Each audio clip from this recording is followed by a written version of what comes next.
Pickaxe. Join us at patreon.com/castparty for a whole plethora of exclusive goodies. 5-day early access to every Cast Party episode, including Nocturne, ad-free episodes, behind-the-scenes info, exclusive bonus monthly one-shots, access to our community Discord, where our community plays D&D games together, has game nights, and hosts so much more, all for less than the price of a single cup of coffee per month. Aren't convinced? Try out a free trial. 7 days free to check out the content that we offer only exclusively on our Patreon. Patreon.com/castparty. Support your favorite D&D podcast, all while getting some awesome perks. Patreon.com/castparty. See you there, casting crew. Hello, everyone, and welcome to Cast Party. My name is Colin McManus, and I'll be your director for today. I am joined by Ryan McManus. Ryan McManus playing Bjorg Jorgensen, the Jewel of Debauchery. Anna Brisbane. Lenore Devere. Chaos, very excited to push all the buttons. Nigel Deacon. Hi, I'm Nigel, playing Jackal Campman, the leopard loner striving for companionship and control. Vince Perino. I'm playing Tevin, the mechanism of discovery, reconstructing memories one piece at a time. Raquel Skellington. Hi, everybody. I play Poppy, the tender-hearted giant. And Luis Carrazzo. Hello, I'm Luis Carrazzo, and I play Santos, the Clavinator. Last time with our adventurers, we saw Poppy on a nearby rooftop in the village of Chithol, watching Santos being devoured by the large frog monster. Before continuing on, however, we checked in with Poppy on where she had been. She left the observatory and ran into a group of militiamen from Akron. She was convinced to eat with them, but as they told her Akron was in need of more soldiers, she was wary. They put her to sleep with a vial of something noxious, and she woke in a cage by their campsite. She tried bursting out of this cage, but suddenly there was a flash of the symbol that adorns your hands right in her mind. She remembered doing push-ups in a somewhat dreary house and speaking to a woman.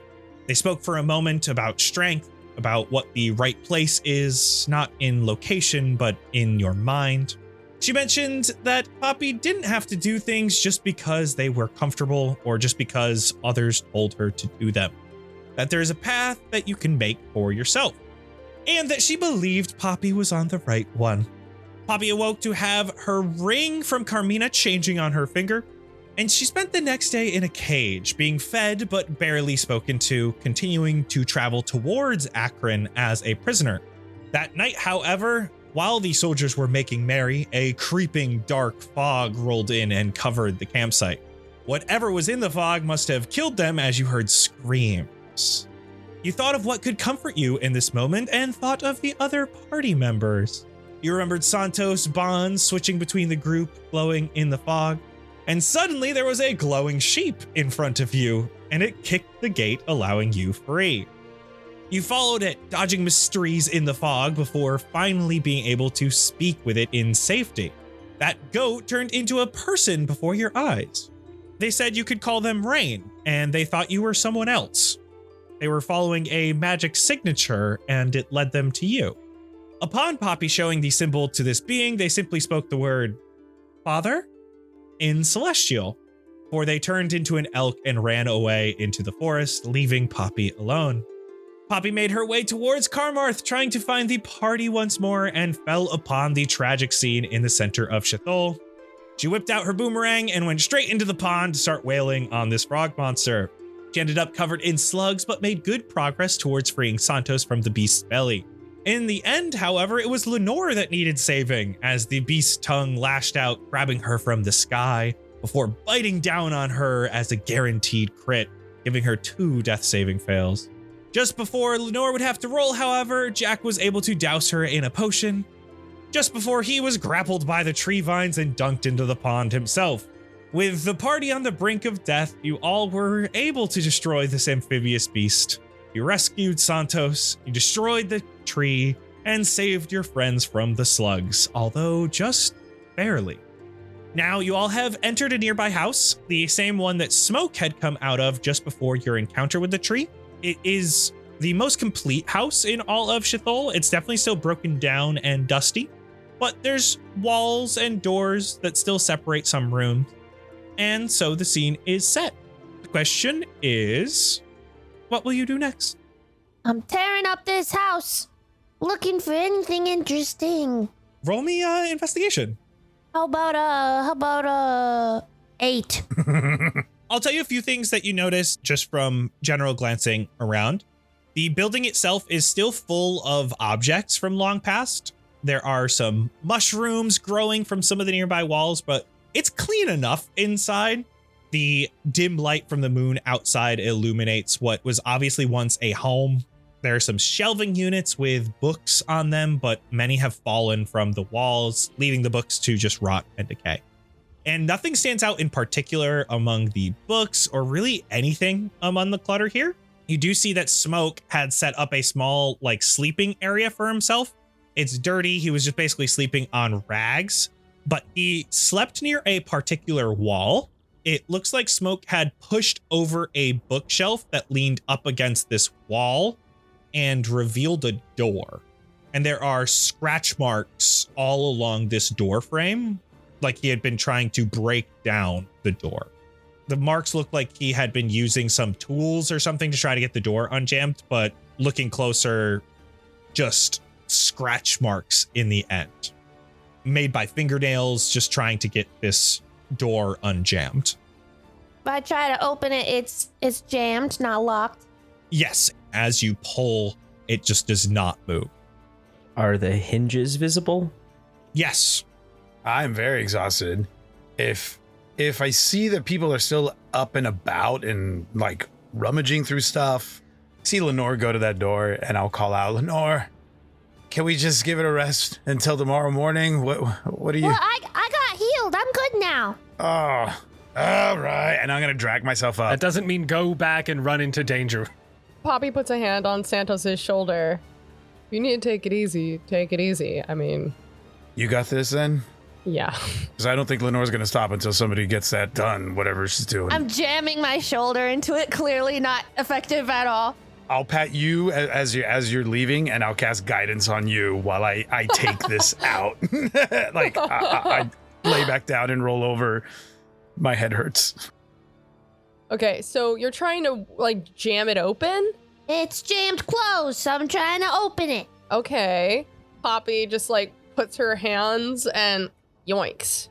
Go ahead and roll me athletics, and you can do so with an additional D4 from that guidance. Dirty 20, and then I have a D4 on top of that. Let's go. Hey. And I got a 1 on the, so I have 21. Okay. 21.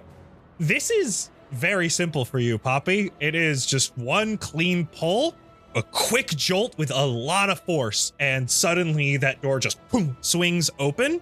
Oh, it was a pull door. After you pull it just a little bit, then it swings freely. Now that you can see a little bit into this room, it looks like the ceiling isn't caving in this room, but it looks like part of it has fallen down, and that was probably what was keeping the door stuck. The ceiling itself was actually coming down on the frame. But inside, you see a dark room in the middle of the house.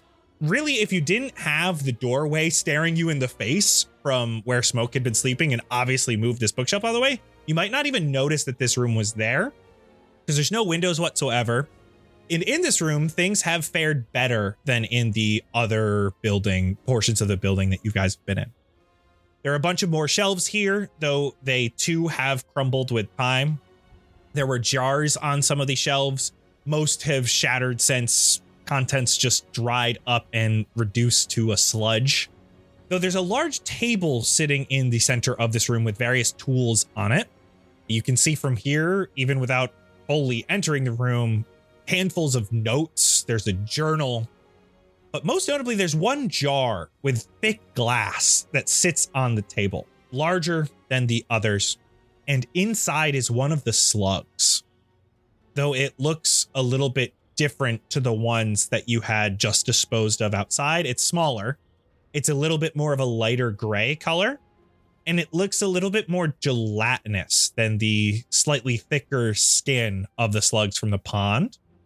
Perhaps most curiously, it's still alive. It moves towards the inside of the glass and its mouth opens towards you as if it's trying to latch on. but it's being held back by the glass jar. Oh, ugh. Oh God. I pick up the jar and I hold it up so Lenore could see it as well. And I guess I shake it a little. Oh, is this like not resonated? Is normal slug? No, but why would it be alive? I don't know. Yeah, that was gonna be my question. Is something's definitely gotta be wrong with this thing. Journal, tell me about this slug. You quickly realize that the journal is notes from someone, and they write as if they know science, but also a lot of their methods seem a little bit unorthodox. Why don't you, as you're looking through this, Lenore, give me an intelligence check, so either Arcana or Nature. Oh, I have such good Arcana too. 7. The writings are in many cases incomplete. In other cases, it's just hard to comprehend what's being said. You see drawings associated with some of the writings, and those tend to give you a bit more answers.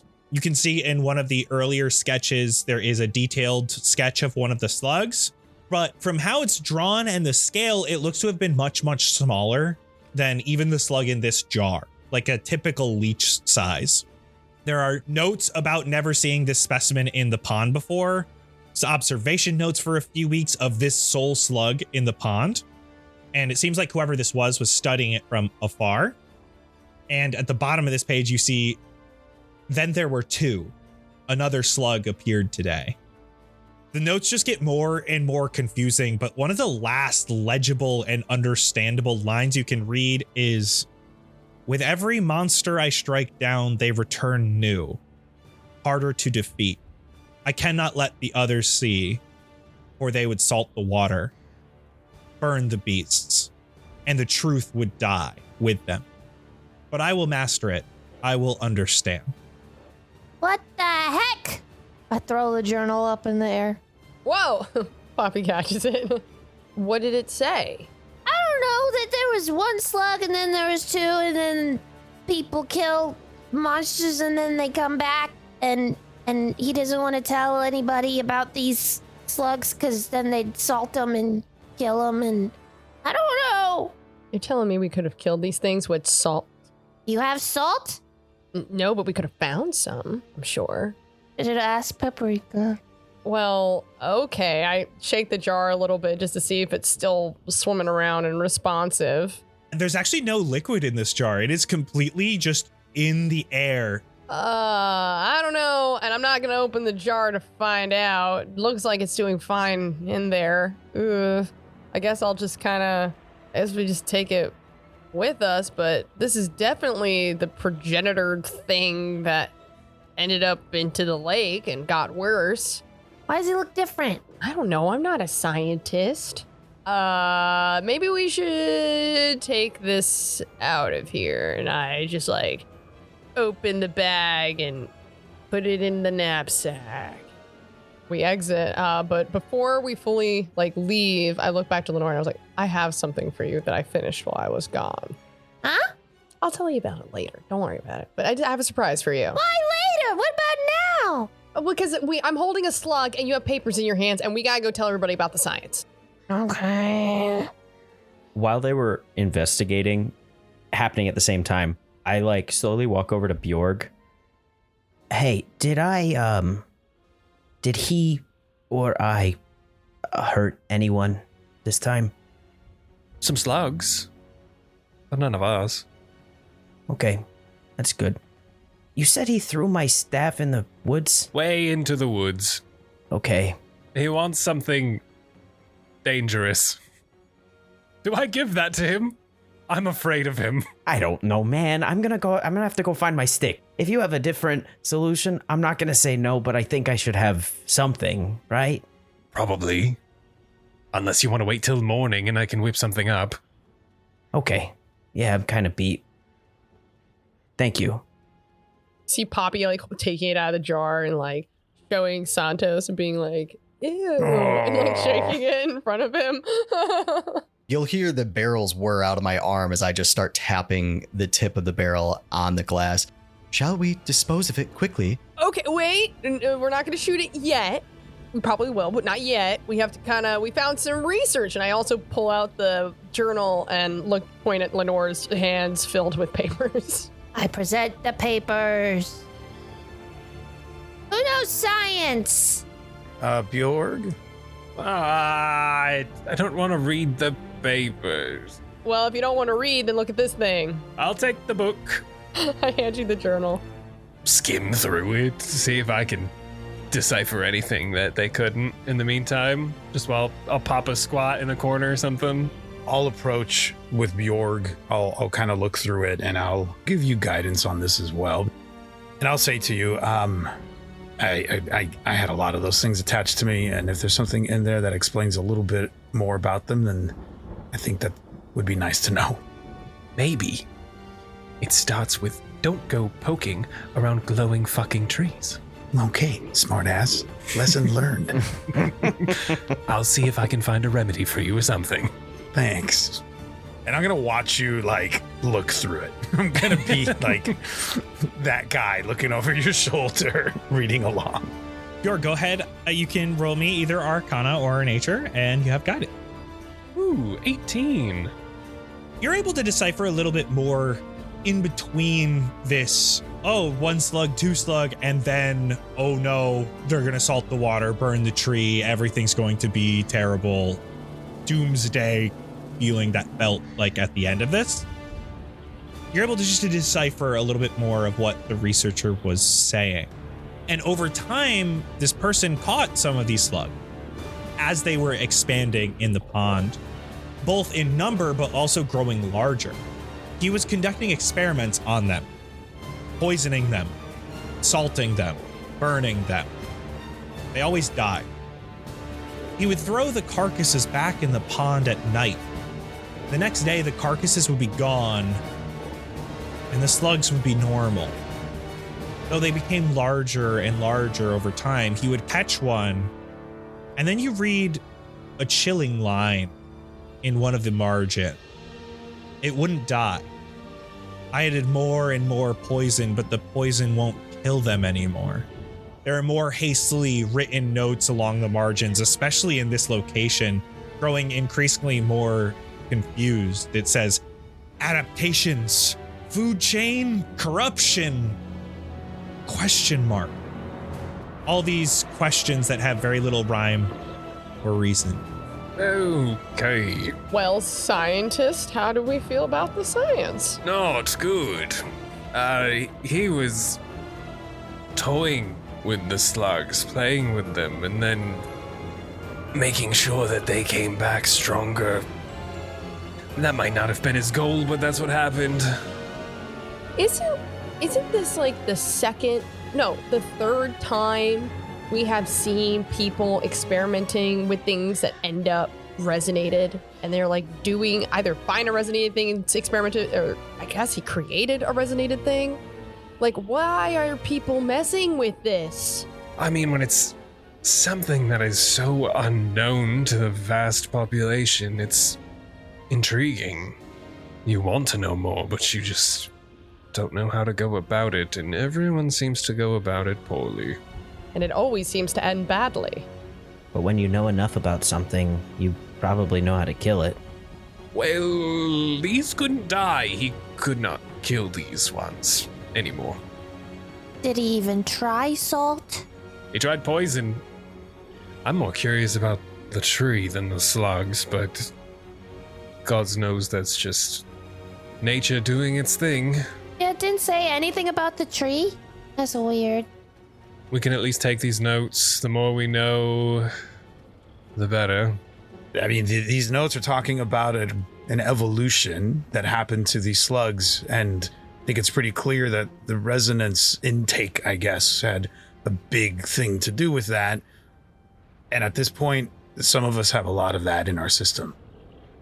I just feel a little off. I don't know.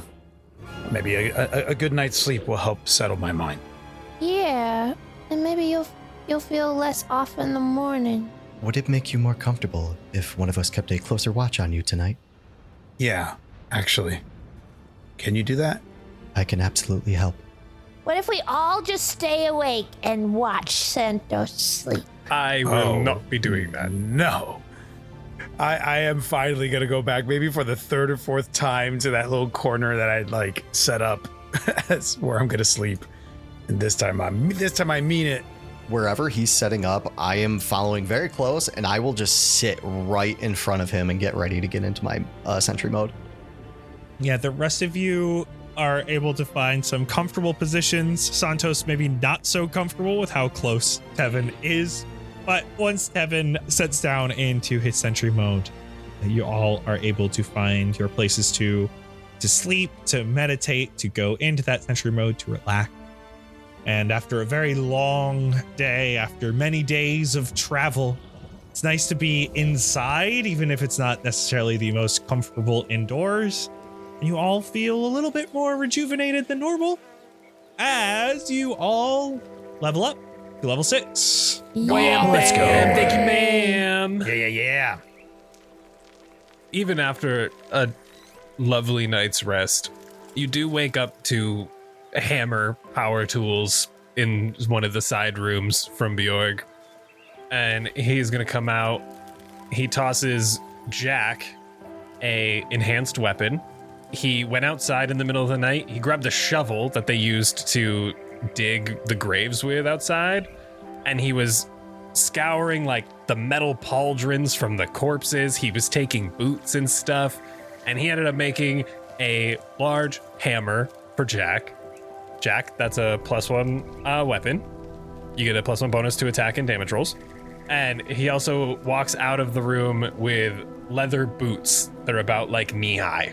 And he tosses them to Poppy. Welcome back. Huh. I feel we're going to need it. And you also see Corvus is on my shoulder. Poppy, for you, you have Boots of the Winding Path. While you wear these boots, a creature can teleport up to 15 feet as a bonus action to an unoccupied space. Just click your heels together. Wow. Well, you know, when I get my hands on more leather, I'm gonna try making you a coat instead of shoes. Ooh. I'm gonna approach Bjorg and be like, can I see your pocket real quick? And I'm reaching before you give me permission. Just holds it open. Hang on, just... Very interesting look to anyone behind the jacket. I just pull out the ring. Thank you for holding on to this. When the fuck did that get in there? And I'll put on the ring and see how it like feels with the heft of the hammer. Feels good. Paprika, what's for breakfast? Open the suit jacket. I was thinking escargot. Oh boy. No, thank you. Closing the suit jacket. Oh gosh. Kind of slowly get up. I'm shaking my head, stretching a little bit, trying to like see if I can tell how my body feels different. Oh, what you're saying? You're feeling a bit sluggish this morning, Santos. Oh, you. Stop. So far, I feel like I'm just a little less patient with you specifically, and that's it. Fair. What's the plan this morning? I feel okay, actually. So, I would like to get out of here. I don't like this place. It's probably best to hit the road as soon as we can. Catch up with Poppy on the way out. Yeah, and with these new shoes, I can walk anywhere. Anywhere? You walk across the water? Don't try that. Poppy, if I might ask, what is your plans with that? As I point at the jar. I can see somebody else can hold it. I just brought it out here for y'all to see. Do we intend on bringing this with us, or shall we leave it here? I don't want it in my bag, and I like put it on the ground. You know, come to think of it, I think we probably want to dispose of it. Clearly, this thing has got some sort of power in it. It's dangerous. And if the people that we're meeting are the kind of people that want to use this and continue experimenting, then it's going to put some people at risk. Blow it up, Tevin. Salt it! Wait. I feel like if we're going to a place that has anyone like Carmina, they'll want some sort of something to do research on this, because this is another way that people are dealing with resonance. Clearly, everyone's got their own way of dealing with it. This is just one more piece of the puzzle for someone, probably. maybe, just maybe, we can either get some favor with some person, or maybe we can get some coin in the new place that we're going. Do we want to sell the bioweapon? To the right knowledgeable person. Yes, not to like a bad guy. We're selling it to a scientist. The entire time you guys are arguing about this, Tevin is like pointing his gun at it and not pointing it. Pointing it, not pointing it. Like, what do I do? I'm going to pick it up and I'm going to put it in my bag. Well, then let's keep moving. Before we go, do we not give a name to our new companion in case we need to speak to it or possibly talk about it later on? Tevin, that's Poppy. Poppy's returned to us. It's not a new person. No, not the blue-haired one. I speak of the jar one.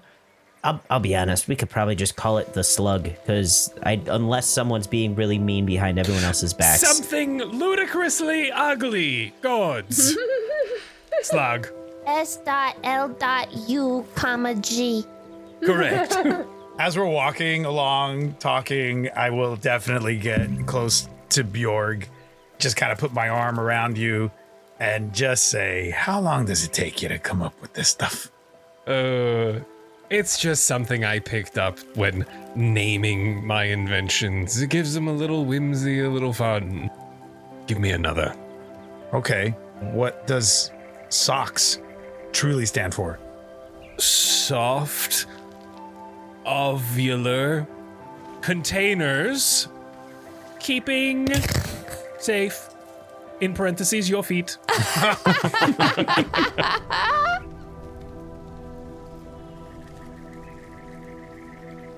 Before we get to travel time, Poppy, you did mention earlier you had something to get to Lenore. Do you want to do that before we do the travel? So while they're, getting ready to walk along, Poppy taps Lenore while she's, I'm assuming, flying, hovering in the air. I made these with my own two hands.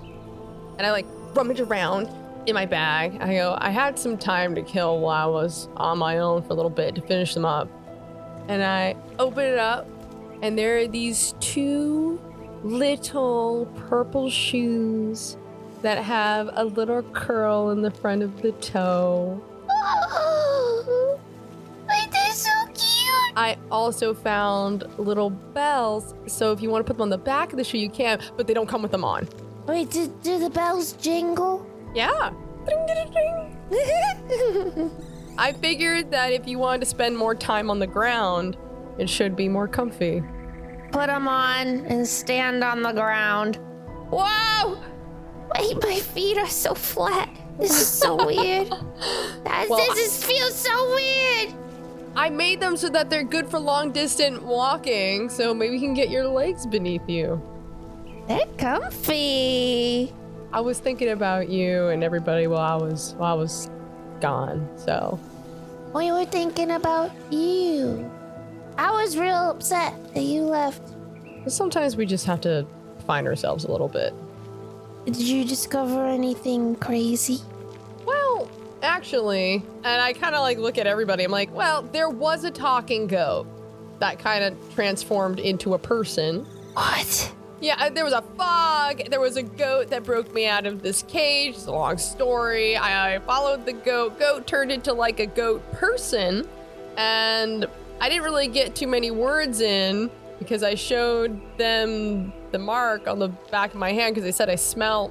We were speaking that celestial, the language to each other. Yeah. And there was a sigil on the back of my hand that I showed them, and then they kind of freaked out and left. They went Dad? Left. Dad? Yeah. Were they looking at you when they said Dad? No, they looked at the sign on the back of my hand and then ran off. Soledad. What's his name? I look up at the sky. Soren. Soren, which is the father of all the other gods, all the other orbitals. And there's an orbital, or I guess a god, that is personified by a goat. Ah! You were talking to a god! Rena. Rain is all I have. That's so close to Rena. That's just like the letters mixed around. Poppy, as Lenore says that, roll me wisdom. What? Hey. That's what we Nat do. 20 plus 2. Poppy, you remember this interaction because it was so weird. And you remember when you asked their name, they went, Rain? Like they took a second to think about it. Yeah, it seemed like when they gave me their name, they were kind of unsure. Oh. What? They didn't want to expose themselves. I don't know, but they basically disappeared after that. And I was like, no, wait. And they just poof, basically. Oh my god, you talked to a god and they saved you. If I'm remembering the lessons that we were taught at the observatory, this is the god that kind of went by the beat of their own drum and didn't want to go along with the other demigods because they something about not liking how other demigods kept comparing people kept comparing themselves to the demigods. There's something about that didn't sit right for Rena, and so she learned not to follow other people's leads and went down their own path instead. I mean, I'm trying to remember this, trying to remember it, and I might be kind of going out on a limb and interpreting some of the lesson that we were given, but No, that's what it was. So wait, they said specifically that they sensed God essentially on me, and that's why they followed me and saved me. Is because I think, but then once I appeared to them and showed them who I was, they were like, "Oh, I thought you were kind of like somebody else or something different." Like I said, I showed them the mark on the back of my hand. It looked like they wanted to talk to me for like a second, but then they got spooked when I showed them the back. Are we all connected to gods? Are we all God? Do we have God sense? Do we have like God smell? Is it because I speak Celestial? I don't really know. We have the mark of a god. Do all of the gods fear one another? Do all the gods remain in the sky because they too fear what they've created? Well, maybe that's true, Lenore. Because we've seen some of the resonated stuff down here, and it ain't nice. What if a god gets resonated? How do we not know they are not already? Yeah, maybe that's what gods are. Maybe we'll see them again. They were a cool, glowing goat, so... You make your way out of this swampy area surrounding Shithol, and you continue traveling north towards Karmarth. You quickly go back to the more dry surroundings, and that dry air continues as you move further away from where this pond is. You move through grass and wheat fields that often have outcroppings of rocks. Other times there is little to no vegetation, and the dust kicks up in the wind, and you can start to taste the saltiness of the air as you're inhaling dust particles. The travel here is a few more days. It's 2 days before you reach the river once more. This is the same river that flows through Twin Rivers, oh so far behind you. Jack, you were probably getting a bit worried that Bjorg's math was very off since you hadn't come to the river yet, but it just seems he had miscalculated where the river would actually be. And from here, Jack, you know that just following the river upstream will lead you to that massive lake, and Karmarth is supposed to be basically just close to that lake. And from here, it looks like the pathway follows the river nicely, maybe another day or two. Jack, you get everybody on track, and with another day or so, after a total of 9 days of travel after leaving the observatory, just past noon on the 10th day, you finally see Karmarth. The river is on your right side. It starts to curve to the east, and you can see where if you were to follow it, you would head to this massive lake that you know is just a bit in the distance. To your left, you can see further in the distance, the ground starts to redden and become more coarse and sandy. You can see dust clouds just off the ground, and everything is largely flat off to the left. But directly ahead of you, there is a similar flat open expanse, little to no vegetation, and the ground too begins to gather a reddish hue. Deep in the distance is a silhouette standing out amongst the haze of the dust being kicked up by the wind. From this distance, it looks like a massive metal spider, though it doesn't move.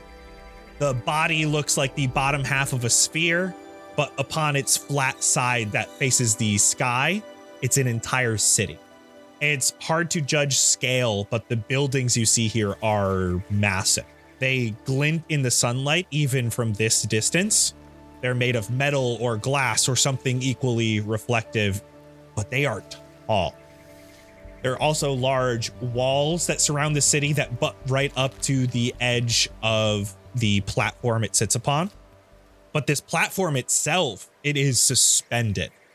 And from here, you can see a massive hole in the ground just beneath the city. And 8 thick metal anchors head out from the platform and have planted themselves on the outside of this massive crater. They go outward and then down at an angle, making the whole city look just like a spider. Jack, it's hard to judge. You know you're at least 5 miles still from the city. And yet, even from this distance, you can see this city dwarfs the size of Twin Rivers by a grand amount. Holy.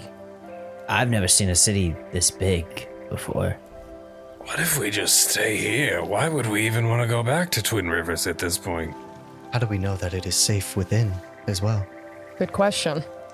Perhaps it is much more safe within Twin Rivers. The more people you shove into a place, the kind of sketchier it gets, I think. But, there's probably more of a police force here. Let's just go take a look. As we approach, one of the things I'm definitely keeping a lookout for, and I'll share to the group, is what it looks like on the outside. If there's people getting in, how are they getting in? And if there's people not being let in, just sort of the dynamic of what the perimeter of this city is and how to enter it, and if people can freely enter it. We have encountered a couple of villages that have fled where they were because the Order of the Chrysalis had kind of called them forth or I don't know, recruited them. But they were all people that were experiencing some kind of trouble. If that's widespread, then there might be a lot of refugees here or people like that. Word spreads if there's a hub that's welcoming people, or at least giving the appearance that they're welcoming people. Not to be too suspicious, but I think we should be careful. Fair point. But also, aren't we also refugees? Kind of. We are, but it just depends on what we want to tell them. Are we leading with the truth? We've been essentially exiled? No, I guess not. Yeah, no, I mean, we're here to kind of see what's going on with the Chrysalis folks.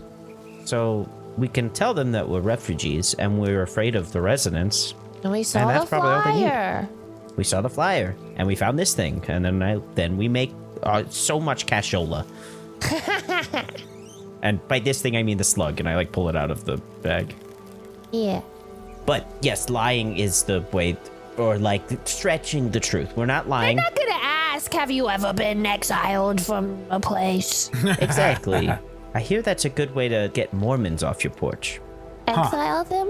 No, you say that you're excommunicated, that you've been exiled from the church. Oh. Why do I know that? Who are the Mormons? Does that mean you can't speak?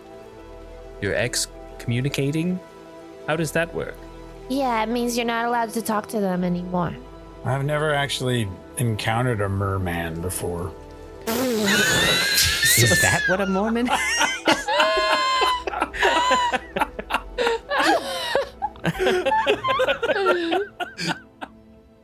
This travel towards the city, it's only a few miles, but it really just shows how long distances really are. It's so flat and you can see so far into distance to see the city ahead of you. It seems like you're barely getting any closer with every step. But as the city does slowly get closer and closer, the buildings look taller, the air gets a little bit clearer, and you start to see more from the city itself. One thing you notice as you get closer, you see a large airship docking into a large bay in a towering building that must be thousands of feet tall.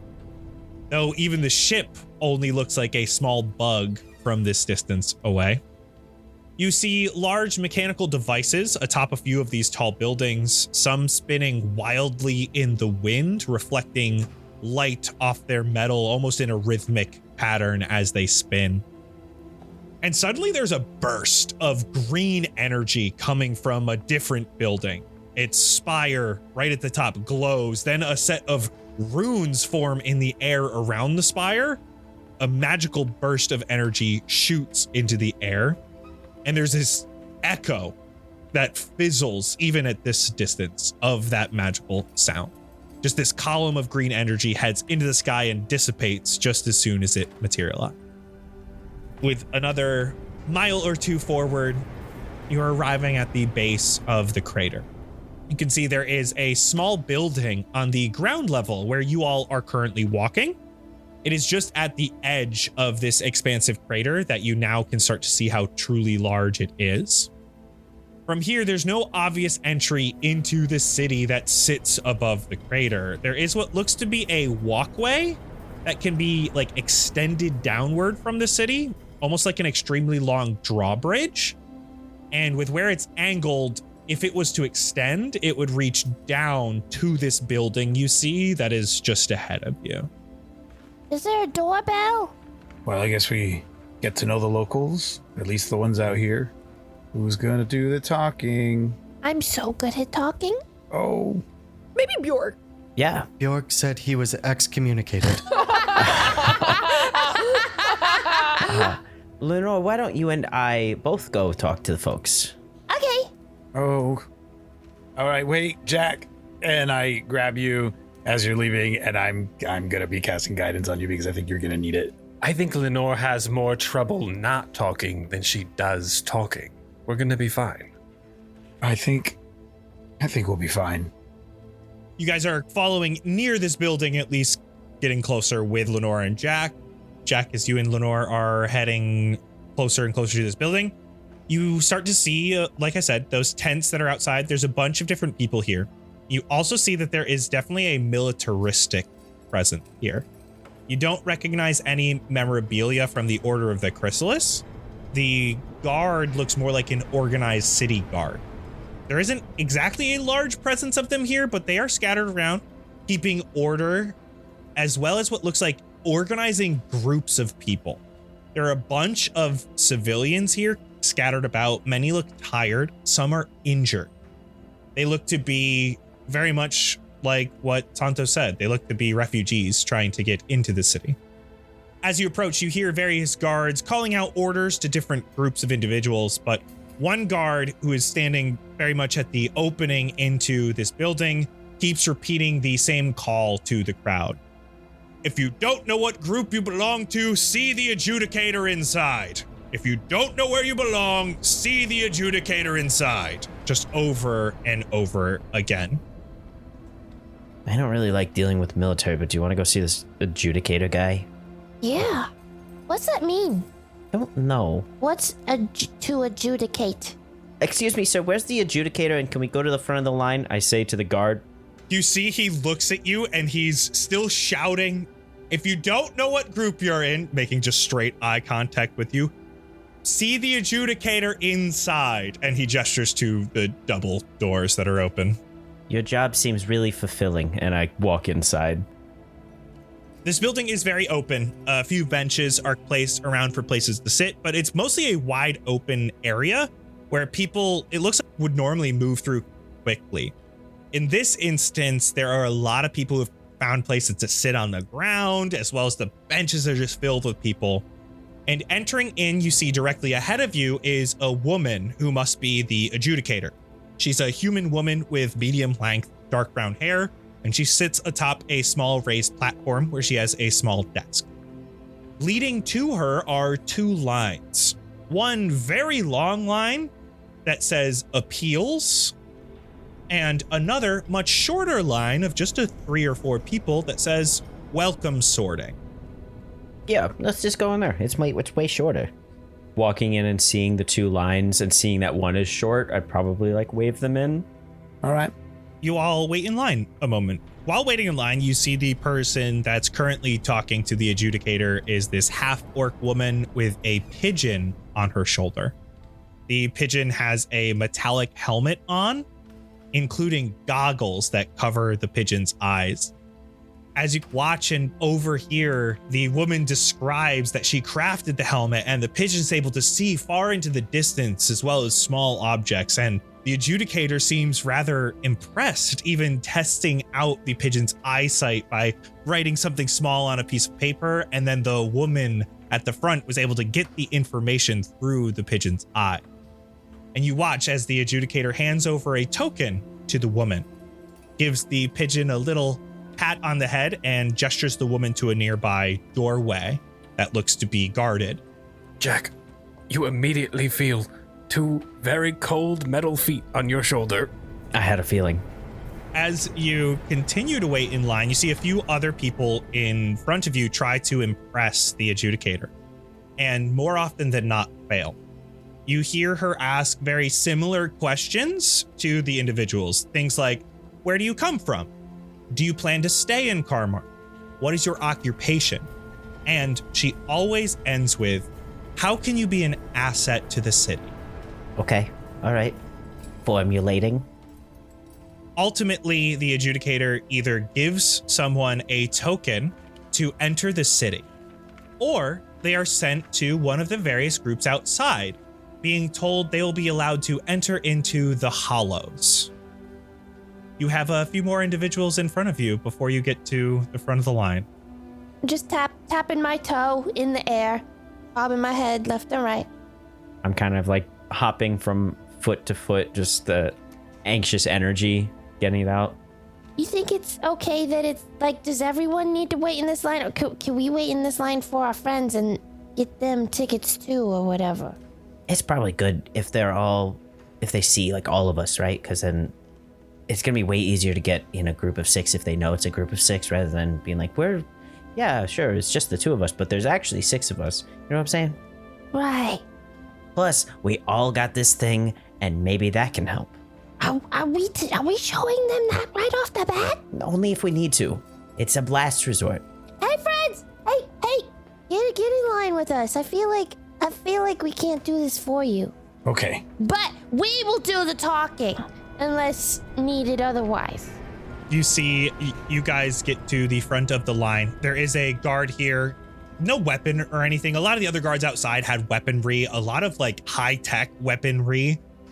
Some stuff you've never even seen before. Kevin, you probably noticed a few firearms that looked pretty cool. Oh, I have something like that in my arm.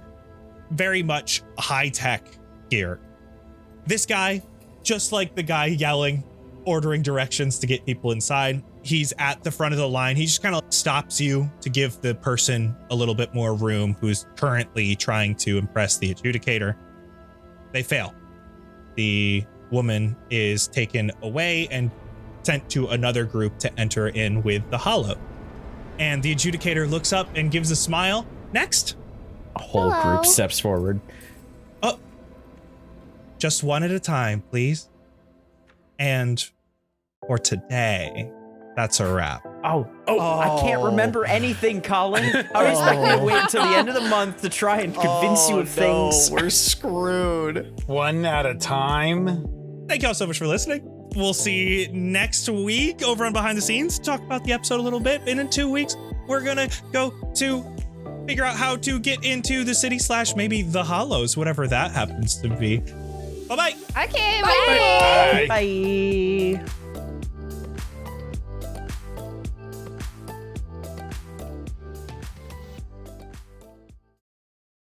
I can't remember the last time I was actually standing in a line for something. I mean, it's not like I cut in line like Winkle does when they're hungry, or Bubba when there's a new weapon at the shop. But, oh, no, actually, there was this one time I saw Ryan cut in front of Strom Rider at the market. If Ann and Opti weren't there to stop the brawl, there's a good chance they would have called a new guy. They're the new guard that specifically loves line-based infractions. I did hear that new guard got real buddy-buddy with Base Drop, the new shopkeeper in the banks, and they were feeding him tips about Havoc, Hopsack, and Michael. Turns out they were all just bringing dates to the river nearby, to that special spot Max carved out and gussied up. I think dragons helped with that too, or maybe they had actual dragons helping. I'm not super clear on that. But Jonas was the one that told me, and they heard it from Sainty Love, who heard it from Kana, so maybe unreliable source. Oh well. But, all right, back to the original point, the line brawl. I saw Heather and Eric 5 so stunned by that brawl that I was able to sneak right up to the front. I was first one to try Dubbard's dubious delicacy, a new eating challenge. Jesky Fire came in right after me and yarfed almost immediately in the yard before they could finish it, right onto Kaylee's shoes.